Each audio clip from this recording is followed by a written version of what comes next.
a correção, tá? Dos exercícios. Eu pedi para vocês, na última live, fazerem os exercícios da página 17 até a página 21. Então, agora a gente vai fazer a correção, tá bom? Dos exercícios.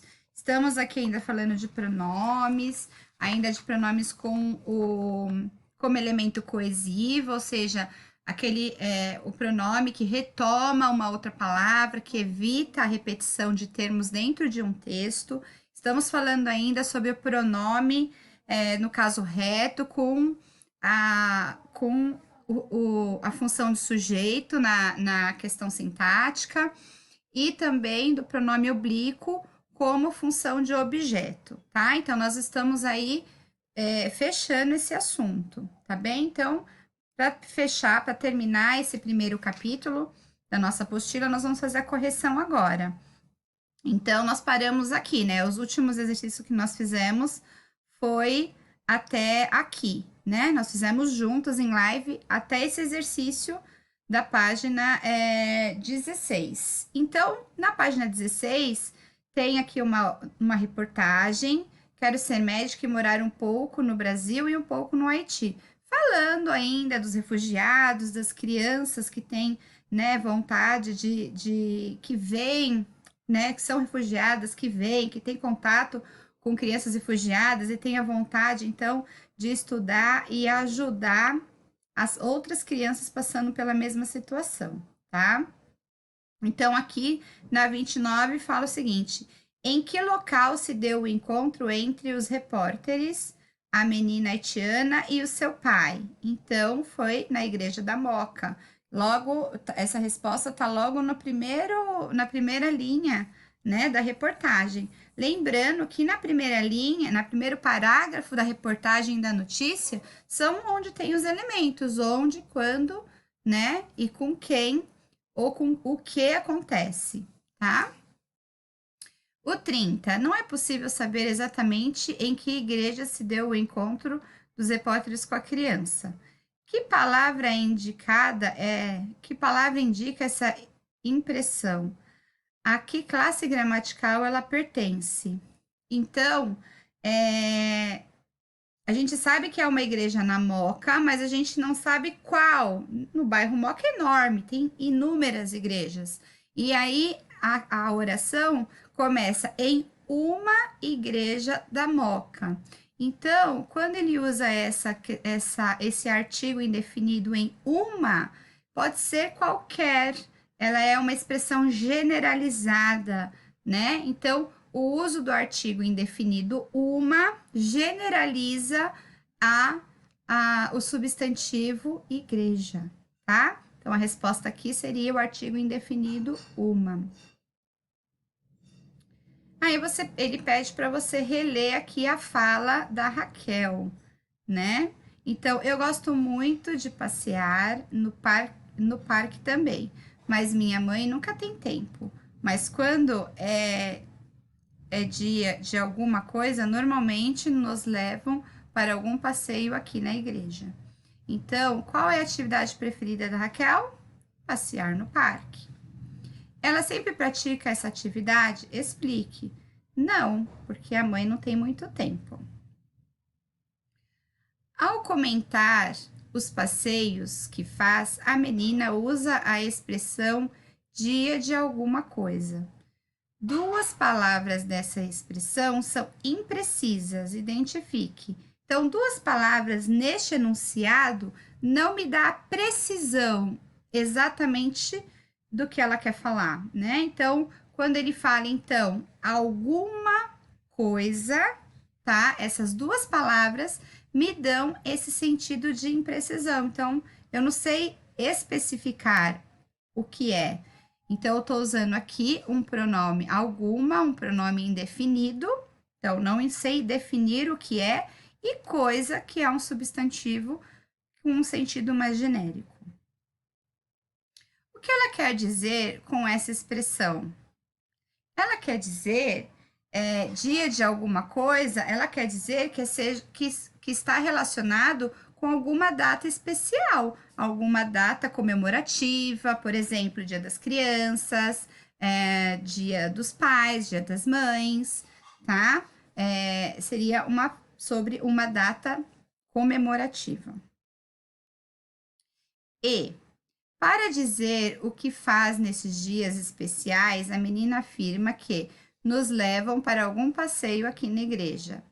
É possível identificar o sujeito de levam? Nos levam para algum passeio aqui na igreja. Na verdade, não, né? Porque nós temos aqui um sujeito indeterminado. Alguém leva, mas eu não sei dizer quem, tá? Então, não, eu não consigo saber quem é, tá? Qual é a classificação desse sujeito? Ah, acabei de falar, sujeito indeterminado. Eu sei que existe o sujeito, eu sei que tem alguém ali, mas eu não consigo identificar quem é. Que palavra é empregada para se referir de modo vago os passeios, né? A palavra é algum, tá? Algum passeio. Então, esse algum também é um pronome indefinido. Então, olha aqui, ó. Pega seu marcador e marca essa parte, tá?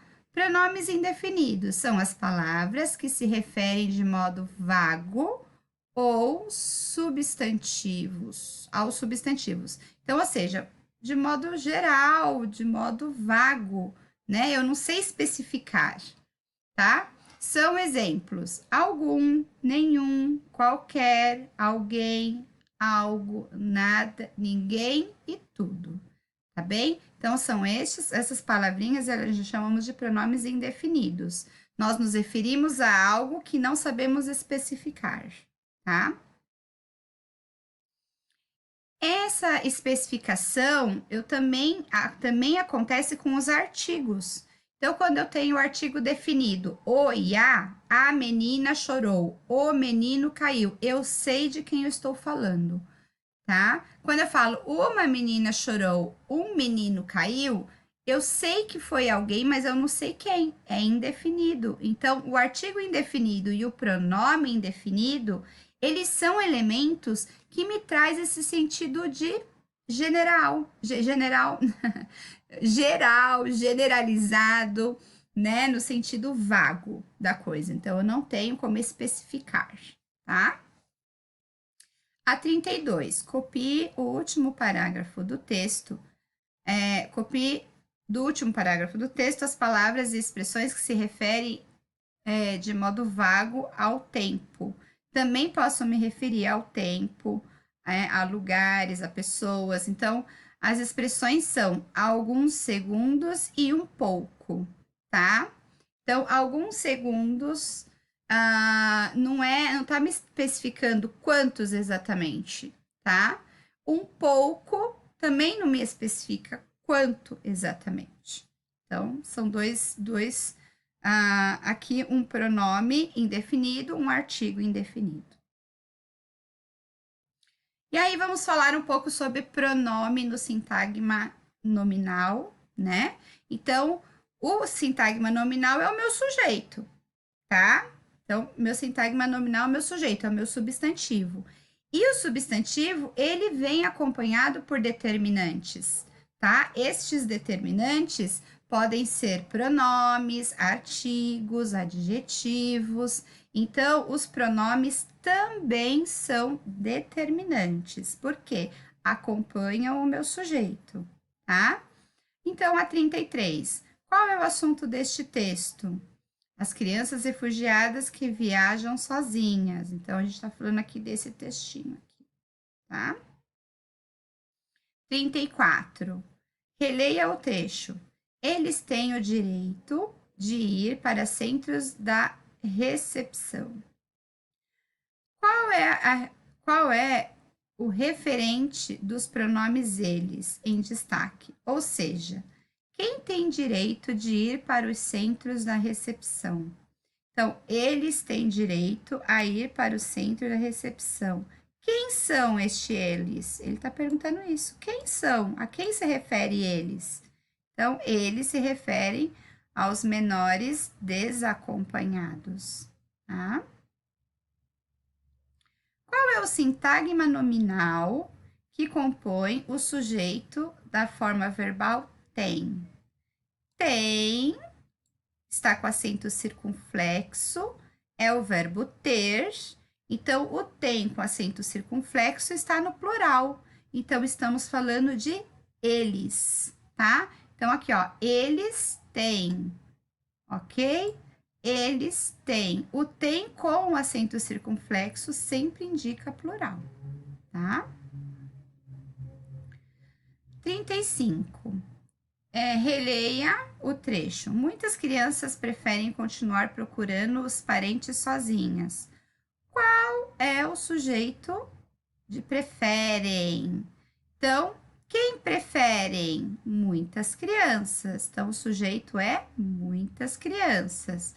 E pergunto mais: se eu for classificar, muitas crianças, sujeito simples, núcleo, criança. E o muitas? O muitas, ele está quantificando, ele está se referindo, ele é um determinante, ele se refere a crianças. Me diz quantas, mas não me diz de maneira exata, me diz de maneira geral, generalizado. Então, aqui o determinante é muitas, o núcleo é criança. Se eu pergunto qual a classe gramatical, muitas é um pronome, crianças, um substantivo, tá?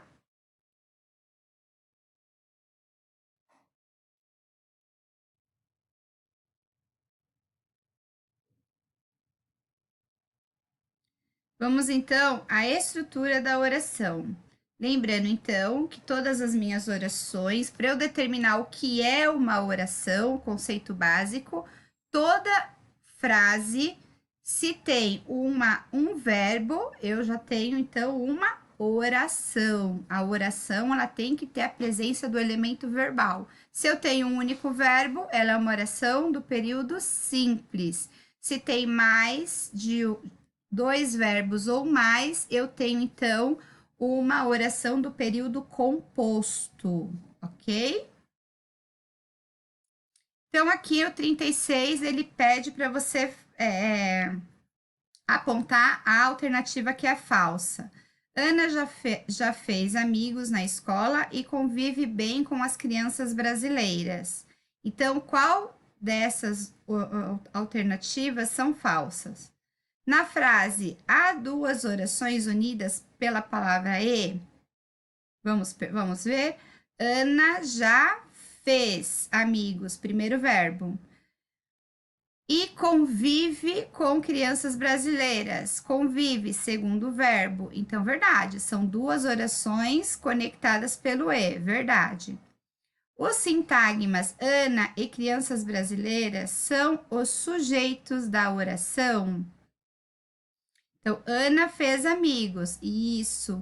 E convive bem com as crianças brasileiras. Não. Convive, quem convive? A Ana convive. Então, aqui está errado. A Ana, ela é sujeito das duas orações, tá?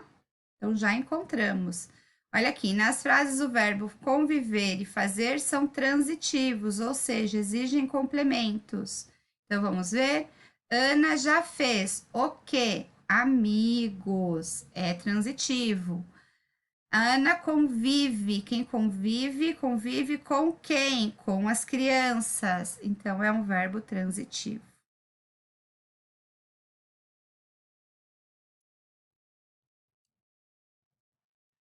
Vamos lá, então, continuando aqui o exercício 37 da página 19, tá? Então, você já sabe que o verbo concorda com o número e com o núcleo do sujeito. Mas, e se o sujeito for um pronome? Então, nós já vimos que o pronome, do caso reto, ele é sujeito.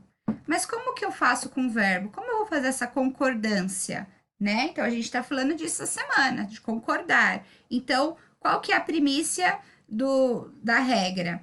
O sujeito concorda em número e pessoa, tá? Então, se a pessoa sou eu, o verbo também vai estar em primeira pessoa. Se o verbo sou eu e ela, então o verbo vai estar no plural, né? E assim por diante. Então, eu tenho que me ater a isso, que os pronomes, eles também são sujeitos, são determinantes de sujeito, tá? Então, ele é um sintagma também nominal. Então, vamos lá. Então, olha só, vamos substituir o sintagma substantivo pelo pronome. Então, a menina é de família haitiana. Então, a menina, eu vou mudar para eu, ela ou nós. Então, ela, terceira pessoa, né? Então, ela é de família haitiana. Os irmãos Zaem e Assad e as irmãs Uarda e Sheza viviam bem, tá? Então, como é que eu vou mudar? Eu vou mudar para eles, ela ou nós. Você não faz parte desse grupo, então não pode ser nós. Ela é singular, então no caso são eles. Então, eles viviam bem. Essas crianças viajaram sozinhas. Qual pronome eu posso trocar essas crianças? Vós, elas, nós. No caso, eu não posso pôr nós, porque nós eu não faço parte. Eu poderia pôr vós? Não, porque o verbo não está na segunda pessoa do plural. Então, aqui, elas viajaram sozinhas, tá? Então, vejam que a nossa concordância verbal, olha aqui o nosso quadrinho, que você pega aí, então, o seu marcador para marcar aqui. Quando o sujeito é formado por pessoas gramaticais diferentes, eu e nós mais alguém, o verbo vai ficar em primeira pessoa do plural, tá? Então, eu e você fomos, nós e o menino viajamos. Pensa assim, você faz parte, então tem que estar em nós, tá? Se não houver primeira ou segunda pessoa, o verbo usado fica na terceira pessoa do plural. Então, se você não faz parte, o tu não faz parte, então vai estar na terceira pessoa. Ela e a tia estão muito felizes, tá bem? Ordem direta e ordem indireta. O sujeito nem sempre está no início da frase. Quando é uma ordem direta da oração do período, tá? Do período simples, nós estamos por enquanto no período simples. O que nós chamamos de ordem direta é quando o sujeito ele tá antes do verbo. Se o sujeito mudar de lugar, eu vou falar que ele tá numa ordem indireta, tá? Aí eu tenho um pequeno texto, uma notícia, aí eu tenho uma interpretação de texto, tá? Então, que fato está sendo noticiado? A realização de uma feira internacional cultural, de intercâmbio cultural. 39. Observe que o nome da feira resulta de um jogo de palavras. Que palavras estão relacionadas? Então, a interjeição e, né? E a forma verbal migrei. Qual é o efeito de sentido da união dessas duas palavras? Era para brincar com a palavra imigrei, né? Então, é para fazer aí um neologismo, criar uma nova palavra, um novo sentido. Na verdade, foi brincar com as palavras, com o som das palavras. Então, ela fez uma brincadeira com a palavra migrei, tá?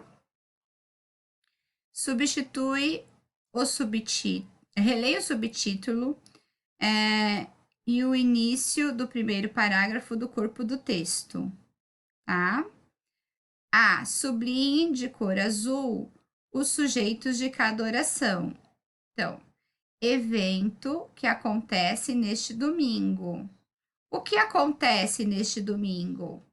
O evento, tá? Sujeito simples. Neste domingo, 4, ocorre o evento Imigrei. O que ocorre? O evento. Então, eu também tenho aí o sujeito, e é o sujeito simples. Mas vocês podem perceber que eu tenho o sujeito em duas posições diferentes. Eu tenho anterior ao verbo e posterior ao verbo, tá? Então, eu tenho aí uma inversão de lugar, tá?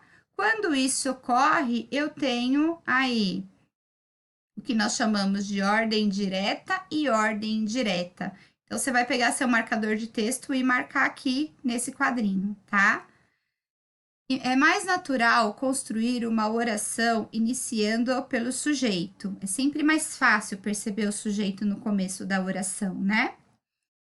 Será seguido por verbo e, por fim, por complementos, obrigatórios ou facultativos. A isso se chama ordem direta. Então, a ordem direta, sujeito e verbo. Quando essa ordem é quebrada, havendo uma inversão, diz-se que a oração está na ordem inversa ou indireta. Lembre-se que o afixo in indica negação, ou seja, indireta equivale a não direta. Então, é quando o verbo vem depois do verbo. Vamos encontrar a palavrinha pós-posto, tá? Então, aqui é a C. Observe a posição do termo neste domingo, no subtítulo, na frase da notícia, na primeira frase da notícia. Qual a função desse termo nas duas situações? Então, esse termo neste domingo, ele é uma informação de tempo, tá? Então, é quando ocorre o evento. Na verdade, agora nós vamos aprender que ele vai se chamar um adjunto adverbial de tempo. Então, ele é um advérbio de tempo. O que significa o algarismo 4 entre parênteses? Significa o dia do evento. Por quê? Porque nas notícias e reportagens, as datas, principalmente o dia, vem entre parênteses, tanto a data em números, né? Quanto a idade das pessoas, tá?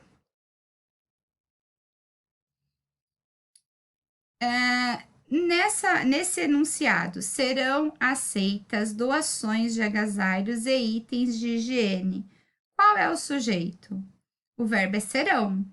Então, o verbo está no começo da oração.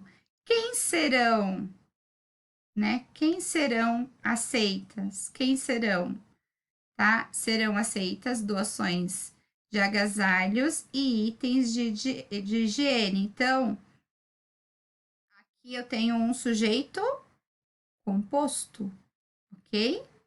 Eu tenho um sujeito composto. O sujeito faz ou recebe a ação aceitar? Ele recebe, né? Ele não está praticando, ele está recebendo. A frase na ordem direta está na ordem direta ou indireta? Então, vejam que ela está na forma indireta. Por quê? Porque começou com o verbo, o sujeito veio depois do verbo. Então, numa ordem indireta. Por que se optou por essa ordem? Nós optamos pela ordem para enfatizar, para dar mais ênfase, mais importância à ação de aceitar, tá? Com que palavra a locução verbal serão aceitas? Concorda. Então, concorda com o sujeito, doações, tá? O fato de a frase estar na ordem inversa interfere na concordância verbal? Não, não interfere. Nesse caso, não, tá? Não interferiu na concordância do sujeito, tá? E aí, terminamos a nossa correção, tá? Fomos aqui, então, até o exercício 41. Essa parte aqui de comparação de textos é para uma outra aula e uma aula de redação, tá? Nós não vamos trabalhar isso na aula de português, tá? Então, aqui, gente, nessa correção, eu tô finalizando o nosso primeiro capítulo, tá bem? A parte gramatical do nosso primeiro capítulo. Então, todos os exercícios do primeiro capítulo da apostila foram feitos, foram corrigidos, tá bem? Nós já estamos entrando aí para o segundo capítulo. A Procris de redação vai fazer com vocês a parte textual, que ela já tá, né, trabalhando com vocês sobre a crônica. Nós combinamos, ela vai trabalhar a parte de crônicas, a parte textual, e a Pro vai ficar com a parte gramatical, tá bom? Então, a gente tá agora em concordância verbal, continuando com sujeito simples e composto, tá bom? Um beijo. Dúvidas, escreva. Vamos tirar dúvidas, então, na nossa live. Um beijão para vocês. Até mais.